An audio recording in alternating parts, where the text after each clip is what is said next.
ណែជប់សិនមើលស្មាខ្ញុំចង់ឲ្យវ៉ាលីបានរួចផុតពីការរងគ្រោះវេទនាពីរូបភាពអតីតកាលដែលដកជាប់ក្នុងចិត្តវ៉ាលីខ្ញុំសូមជេរបន្តិចឯងឲ្យឯងបានជួបប្រុសដ៏សង្ហាអស្ចារ្យម្នាក់ហើយគេនោះឧស្សាហ៍ខិតខំធ្វើការរកស៊ីរហូតខ្លាចទៅជាអ្នកមានហើយឯងស្រឡាញ់គេរហូតដល់ថ្ងៃស្លាប់ទេឈប់សិនមើលស្មាណែឈប់សិនហើយ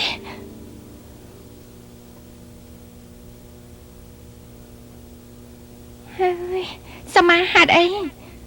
បានជេរបន្តិចយើងអញ្ចឹងណោះ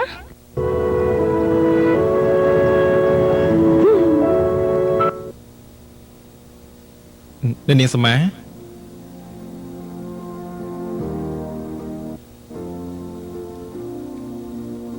ខ្ញុំសូមផ្ដាំផ្ញើថ្លែងអំណរគុណនាងវ៉ាលីផងចំពោះស្រា23ដឺក្រីពីដបនេះហើយនឹងថ្នាំត្រាំស្រាព្រមជាមួយពាក្យជូនពរឲ្យខ្ញុំសូមទោសជំនួសបងអូនស្រីខ្ញុំផងណាលោកអស់បាទខ្ញុំមហោសកម្ម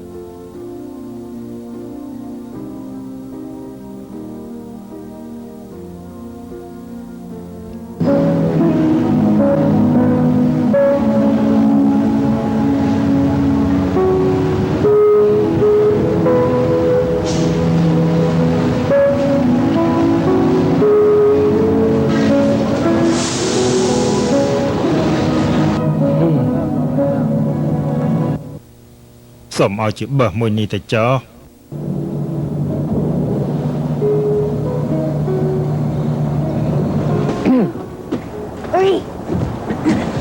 អរគុណចា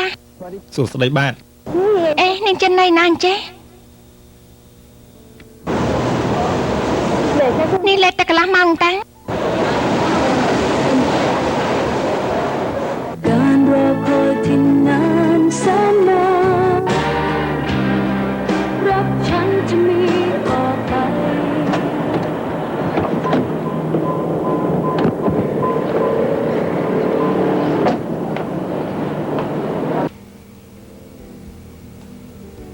ហើយនាងរ៉ាំបូវ៉ាលី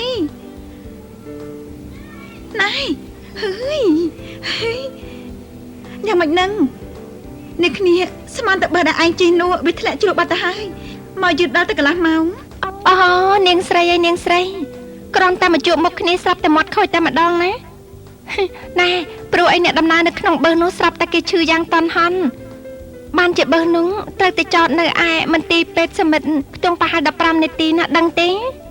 មែនហើយដឹងហើយអេស្អីហ្នឹងយ៉ាងម៉េចហ្នឹងហាមុខមាត់ហាក់ដូចជារីករាយជាងមុនណា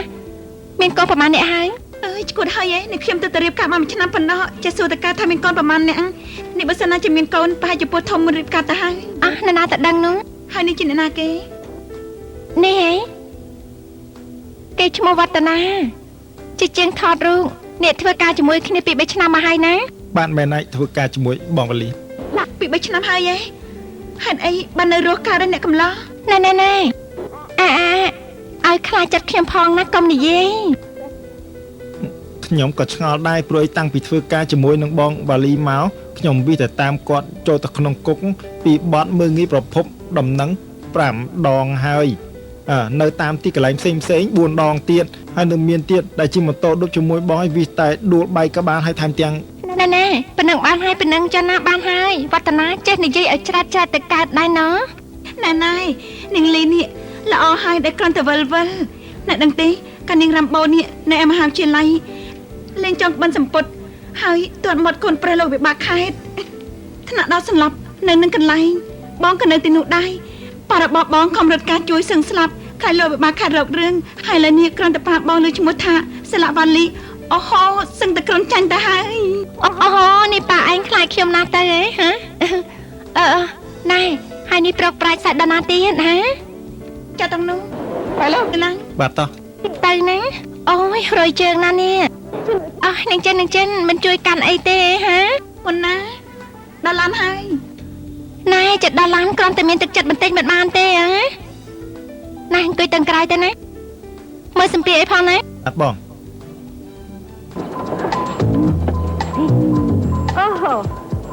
អូយធ្ងន់ណាស់តាតោះទៅលឿនតា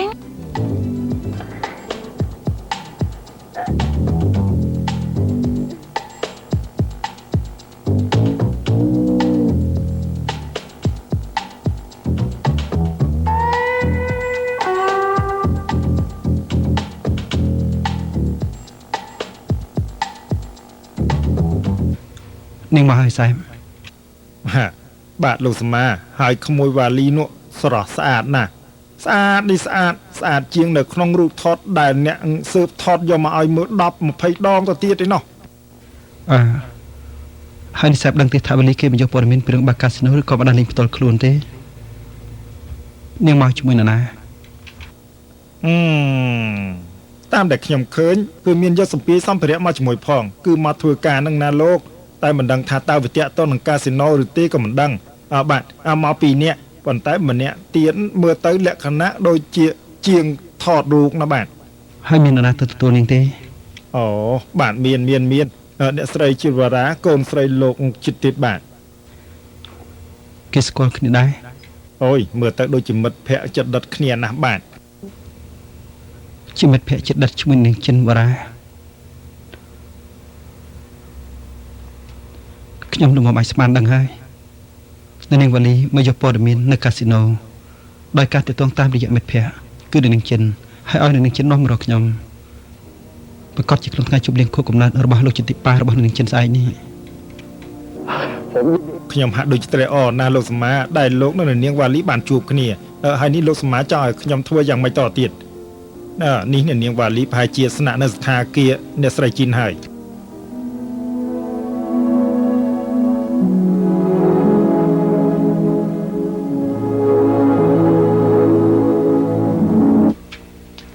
ចាបានចាអ្នកអេតលោកសម្បូរអ្នកចាត់ចែងទូទៅក្នុងក្រុមហ៊ុនសយ៉ាម Corporation បានអត់ដល់បាច់ការដែលធំបំផុតចឹងហ៎សម្រាប់បន្ទប់ណាសម្រាប់ភ្ញៀវ VIP មែនទេ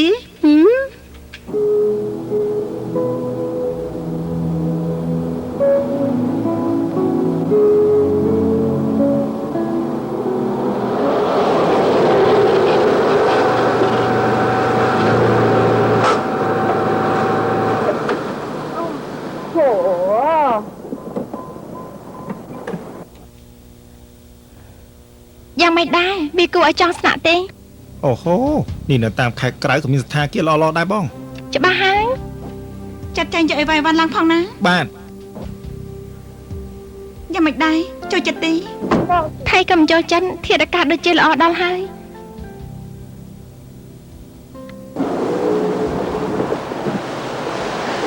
នៅទីនេះធាតុអាកាសល្អដល់ហើយណា បងបាទអញ្ចឹងខ្ញុំសុំទៅភិកនិចសិនណាបាទ បន្តិចចាំអង្គតាមទៅ ណែខ្ញុំសូមប្រាប់តាមត្រង់ចុះវ៉ាលីសូមបីតអ្នកនៅត្រាគ្រប់គ្នាគេស្គាល់លោកសមាច្បាស់ណាស់ប៉ុន្តែសិនតែគ្មានអ្នកណាបានស្គាល់មកគេទេព្រោះបោះសមាក៏គិតទៅសងំនៅឯកោយ៉ានុកមិនតាអីសីគឺមានតែខ្ញុំម្នាក់គត់ដែលអាចនាំឯងទៅជប់នឹងគាត់បាន បាញ់ចឹងសរុបសេចក្តីថាឯងគឺជាអាកាំងចៅតាមែនទេហា ហើយអាយ៉ាងចៅតាមានតែនៅក្នុងរឿងព្រេងប៉ុណ្ណោះនេះរ៉ាំបូវ៉ាលីនេះចាំមែន ហើយវាមែនទេហើយចង់ទៅណាហ្នឹងហាចប់សិន បែអេតមិនបាច់ឆោតទេនាងវ៉ាលីមិត្តភក្តិបងទេណា ហើយ No way ឯងត្រូវតែគិតលុយខ្ញុំទាំងពីរអ្នកនេះមកក្នុងនាមសយាមសារព័ត៌មានមិនមែនមកក្នុងរឿងផ្ទាល់ខ្លួនឯណា free មិនបានទេបើឯងមិនគិតលុយពួកយើងនឹងរើទៅស្នាក់នៅសន្តាគារផ្សេងហើយប្រាប់ដឹងទៅ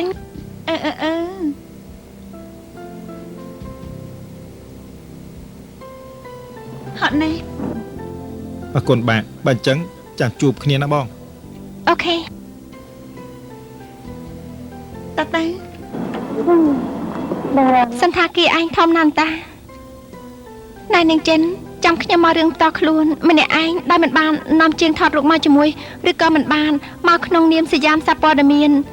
ចាំមើលណាខ្ញុំនឹងមកស្នាក់នៅរាប់ខែឲ្យឯងប្រកាច់តែម្ដងមកយល់ព្រមទេហា អើយកុំកាច់រៀងពេកពួកដែលឈួតអាដាមកទេ តើតែអញ្ចឹងហា យើងនិយាយគ្នាពីរឿងលោកសមាបន្តទៀតណែក្រៅពីរាប់ខែរាប់ឆ្នាំគេលេចមុខមកក្នុងខណ្ឌម្ដងហើយនោះហើយមកដល់ភ្លាមមិនបានកន្លះម៉ោងផងក៏ត្រឡប់ទៅវិញមើលទៅដូចជាខ្លាចកោះបាត់អញ្ចឹងហើយម្យ៉ាងទៀតលោកសមាមិនណែឲ្យអ្នកកសានទៅសម្ភារគេ